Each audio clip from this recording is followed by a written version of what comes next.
Let me ask you a simple question. How many of you want to be physically strong? Most hands would go up, right? We go to the gym, we do yoga, we jog, we eat healthy. But here's the funny thing. How many of us regularly exercise our mind? How many of us have a gym membership for the brain? You see, physical strength helps you lift weights, but mental strength helps you lift life. And life will throw weights much heavier than dumbbells, rejection, betrayal, failure, loss. The secret is not just to look strong, but to become strong here, point to head and heart. Today, let's explore the secret of becoming mentally strong. Control what you can. Let go of what you can't. This is one of the greatest secrets of mental strength. But let's be honest, it's also one of the hardest things to practice. You see, most of the stress in our life doesn't come from the events themselves. It comes from our desperate attempt to control things that are not in our hands. Think about it. The weather is not in our control. The economy is not in our control. Other people's behavior, their words, their moods, not in our control. And yet, how much energy do we waste in trying to change those things?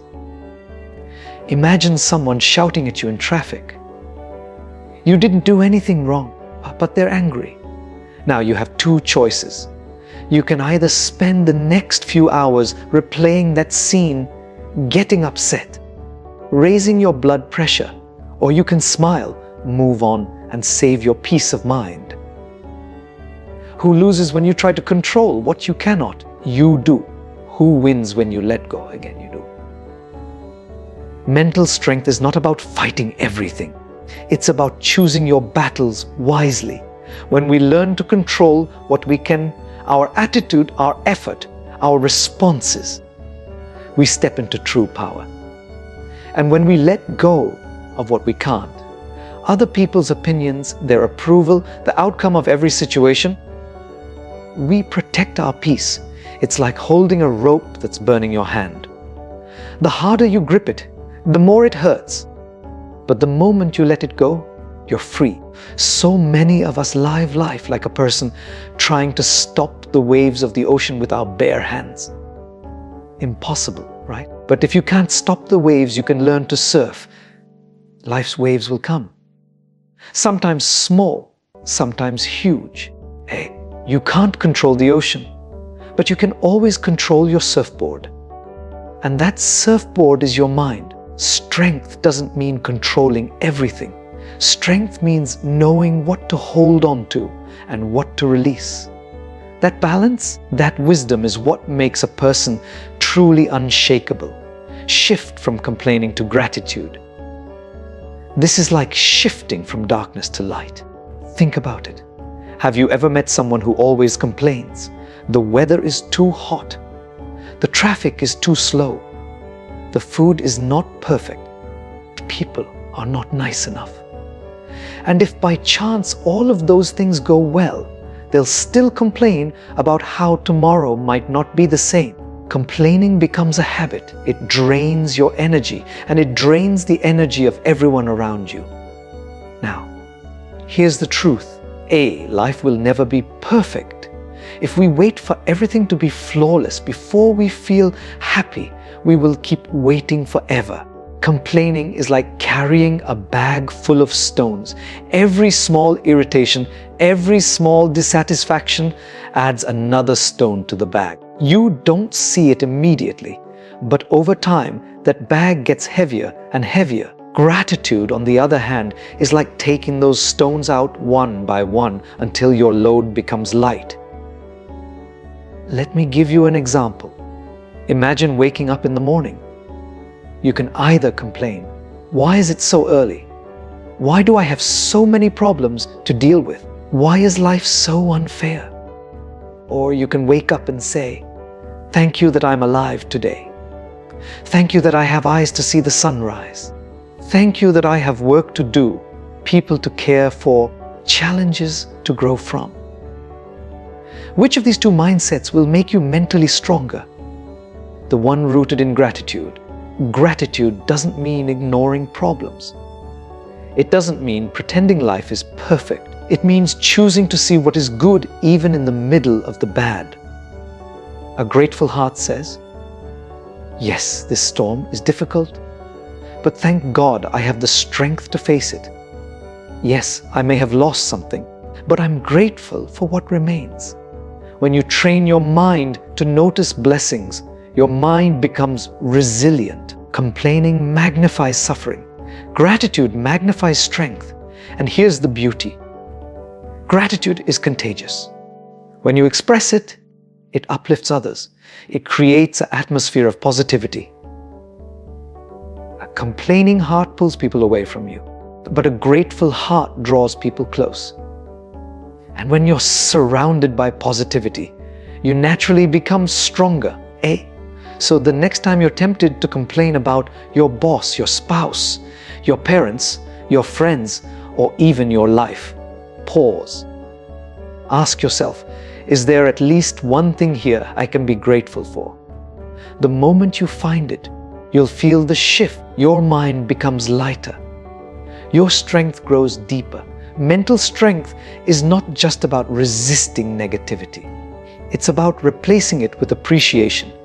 It's about training your brain to see the rose, not just the thorns. It's about saying, yes, life is not perfect, but life is still precious. And when you live with that attitude, no challenge can truly break you. Embrace discomfort and challenges. This is where real mental strength is built. Let's be honest, all of us love comfort. We love soft pillows, easy routines, familiar situations. Comfort feels safe. But here's the paradox of life. The more we cling to comfort, the weaker we become. The more we step into discomfort, the stronger we grow. Think about the gym. If you keep lifting the same small weights every day, you will never grow stronger. Muscles grow when they are stretched, when they feel that burn, when they experience resistance. It is the same with the mind. If you always stay in your comfort zone, avoiding challenges, avoiding failure, avoiding discomfort, your mind never develops resilience. But when life gives you problems, sparks and struggles, it's actually giving you weights to lift. Let me share an image with you. Picture a butterfly struggling to come out of its cocoon. The process looks painful, even cruel. You might feel like helping it, tearing the cocoon so it can fly easily. But if you do that, the butterfly will never develop the strength in its wings. The struggle is what makes it capable of flying. Without the struggle, it remains weak. In the same way, our discomfort, our challenges, our hardships, these are not punishments. They are training grounds. They prepare us to fly. Most of us pray for an easy life. But what if instead we prayed for a strong mind? Because life will never be easy. Discomfort will come. Losing a job, facing rejection, failing an exam, having conflicts in relationships. You can't escape these. But you can choose your response. You can either say, why me? Why is this happening? Or you can say, what is this teaching me? How can I grow from this? That shift in mindset is where your true strength is built. Look at every successful person, every inspiring leader, every wise elder. None of them became strong in comfort. They became strong in discomfort. They faced rejection. They faced loss. They faced ridicule. They faced failure. But instead of running away, they leaned into the challenge. And that leaning in made them unshakable. When you embrace discomfort, something magical happens. You stop fearing life. You begin to see that storms don't come to destroy you. They come to clear your path. You begin to realize that every mountain you climb makes your legs stronger. You begin to trust that you are tougher than the test.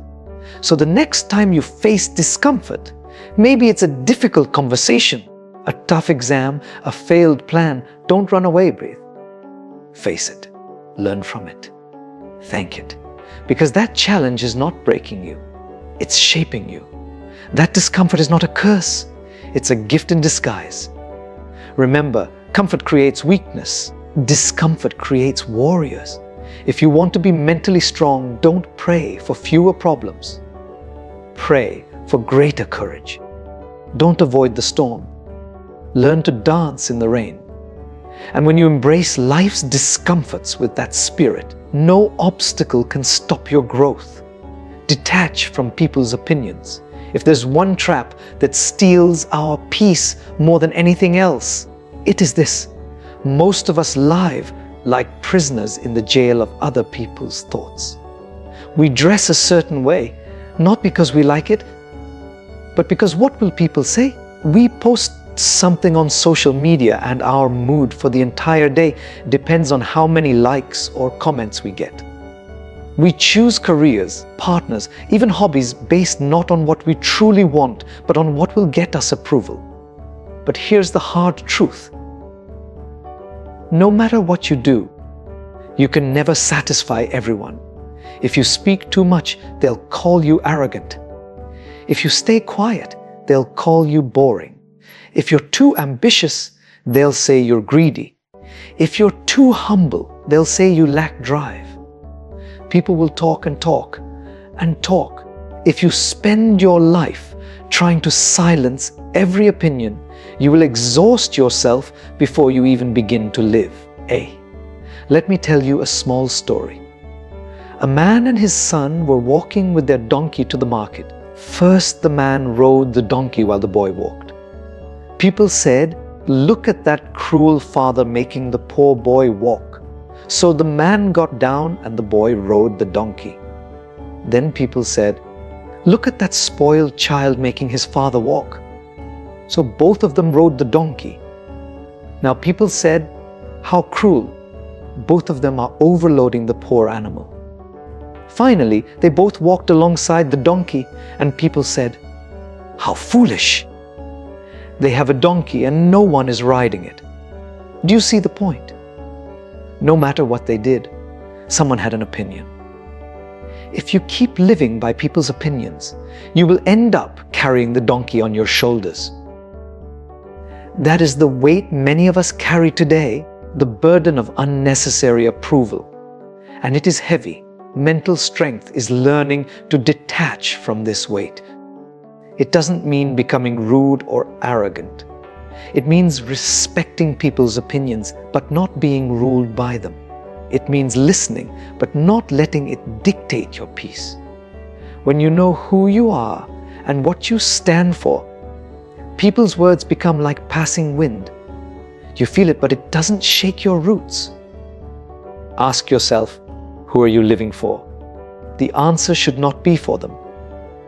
Live for your values, for your growth, for your purpose. People's opinions change like the weather. One day they praise you, the next day they criticize you. If your self-worth rises and falls with their words, you will always remain unstable. But if your self-worth comes from within your integrity, your character, your truth, then no opinion can control you. Remember this. People will talk whether you succeed or fail, whether you rise or fall. So you might as well live authentically. You might as well follow your path with courage. Because at the end of the day, when you rest your head on your pillow, it won't be their opinions that comfort you. It will be your own conscience. Detach from people's opinions and you will find freedom. And in that freedom lies unshakable mental strength. Practice emotional balance. Respond. Don't react. This is one of the deepest signs of true mental strength. Most of us live like a balloon filled to its maximum capacity. A small prick, someone's word, someone's action, and we burst. We shout, we fight, we cry, we regret later. This is what happens when we live in a state of reaction, not response. Reaction is instant. It is emotional. It is driven by ego. Somebody insults you, and before you can even think, your tongue shoots back a harsher insult. Somebody cuts you off in traffic, and before your brain processes, your hand is already on the horn, your temper boiling. That's reaction. And the problem with reaction is that once it's out, you can't take it back. Words said in anger, actions done in rage, they leave scars that no apology can fully erase. Response, on the other hand, is conscious. It comes from wisdom, not impulse. Somebody insults you. You pause, you breathe, you assess. Is it even worth replying? You may choose silence, or you may choose a calm but firm answer. Either way, you stay in control. Somebody cuts you off in traffic. You take a breath, realize honking won't fix it, and carry on with peace intact. Response is not weakness, it is strength. It takes far greater power to control yourself than to control others. Think of it like this. Imagine holding a glass of water. If your hand shakes suddenly, the water spills everywhere. That's reaction. Spilling emotions all over the place. But if your hand is steady, the glass stays full. That's response. Keeping your emotions balanced no matter what shakes you. Let me share a story. A monk was once insulted harshly by a passerby. Instead of getting angry, he smiled. His disciple asked, "Master, how can you stay calm when he disrespected you so much?" The monk replied, "If someone gives you a gift and you refuse to accept it, to whom does the gift belong?" The disciple said, "To the one who tried to give it." The monk said, "Exactly." His anger, his insult, it stays with him. I don't need to accept it. That is emotional balance. Choosing not to drink the poison handed to you.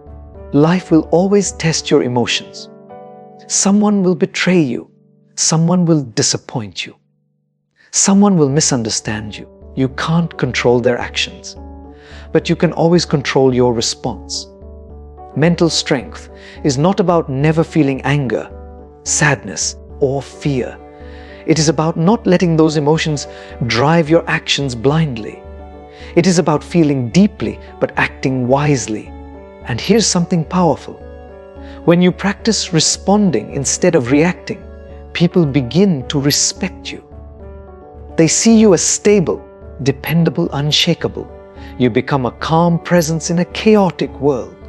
That's leadership. That's strength. So the next time you feel your emotions rising like a storm, pause. Take a breath. Ask yourself, do I want to be a slave to this moment, or do I want to master it? That pause is the birthplace of response.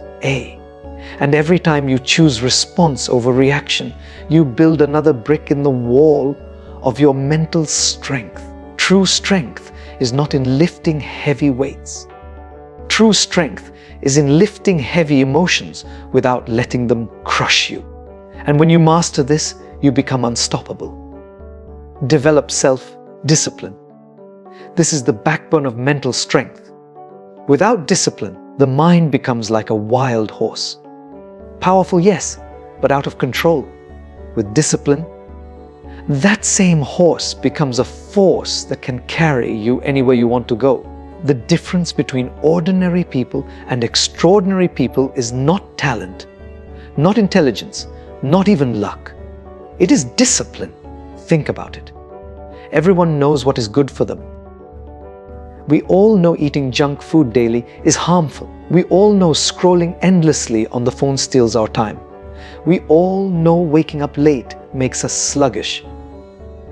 We all know exercising, reading, meditating, working hard, these are good for us. The problem is not knowledge. The problem is discipline. Knowing what to do and not doing it is the greatest weakness of the human mind. Self-discipline is the ability to do what needs to be done even when you don't feel like doing it.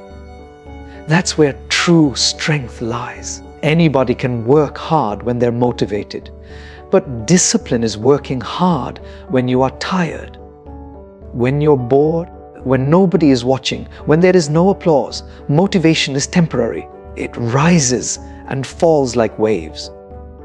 Discipline is permanent.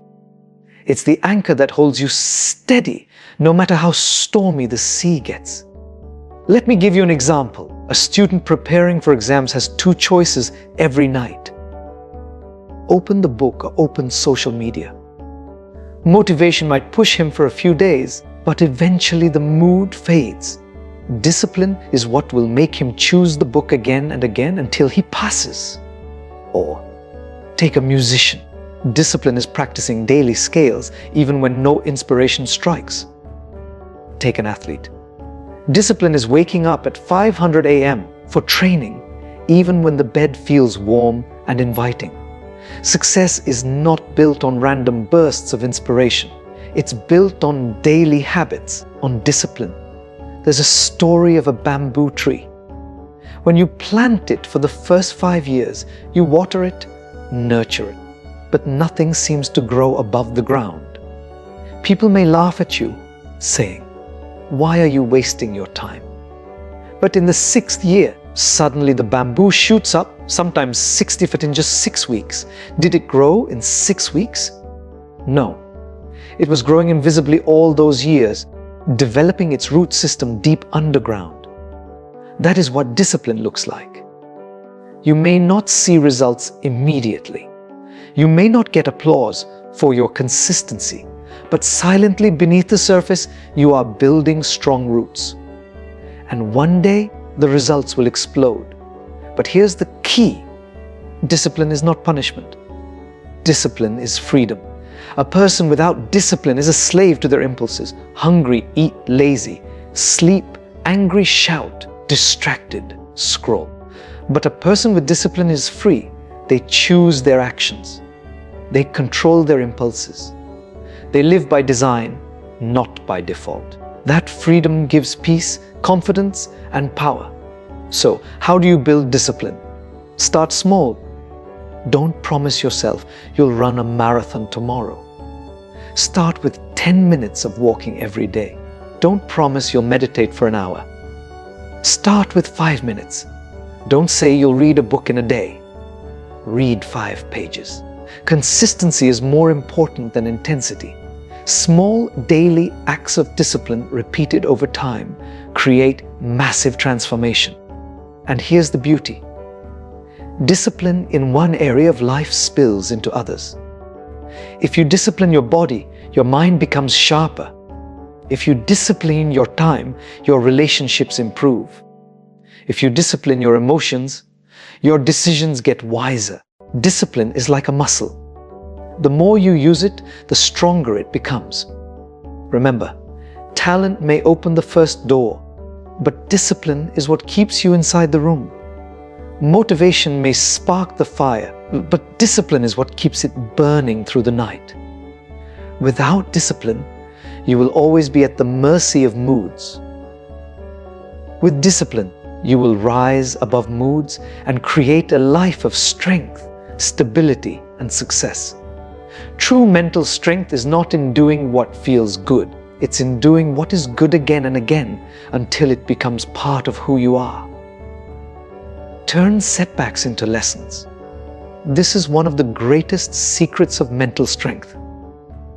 Because let's be honest, life will never move in a straight line. We all dream of smooth success, a clear path, a climb without falls. But reality is full of stumbles, rejections, failures, disappointments. And here's the truth, nobody in history ever became great without facing setbacks.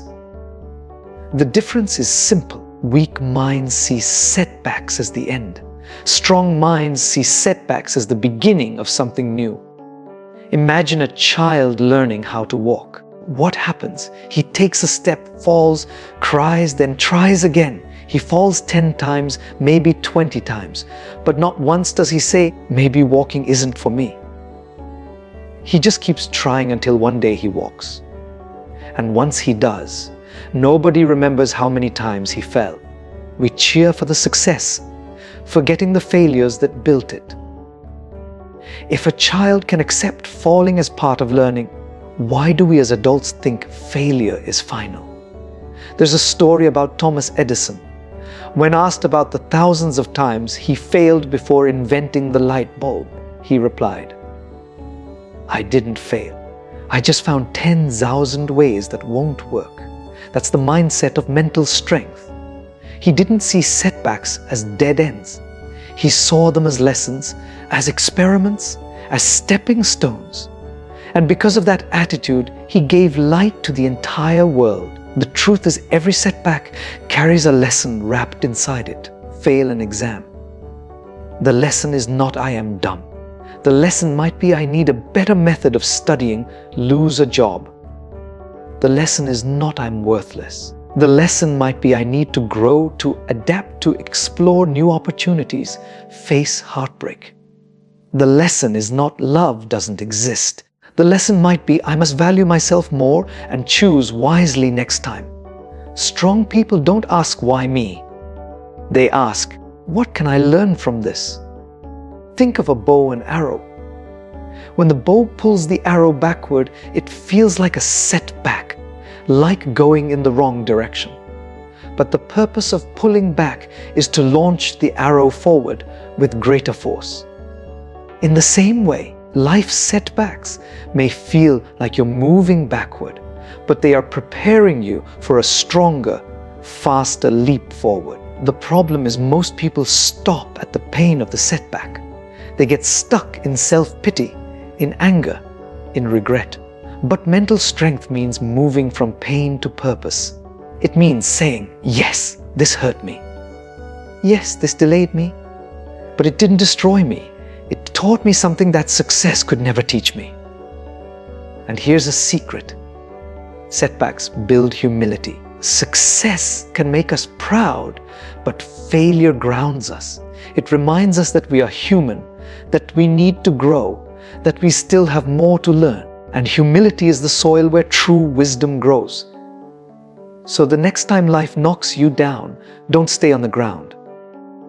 Ask yourself, what is this trying to teach me? How can I use this experience to grow stronger? Then rise with that lesson in your heart, because one day when you look back, you will realize your biggest setbacks were actually your biggest teachers. Remember, failure is not the opposite of success. Failure is part of success.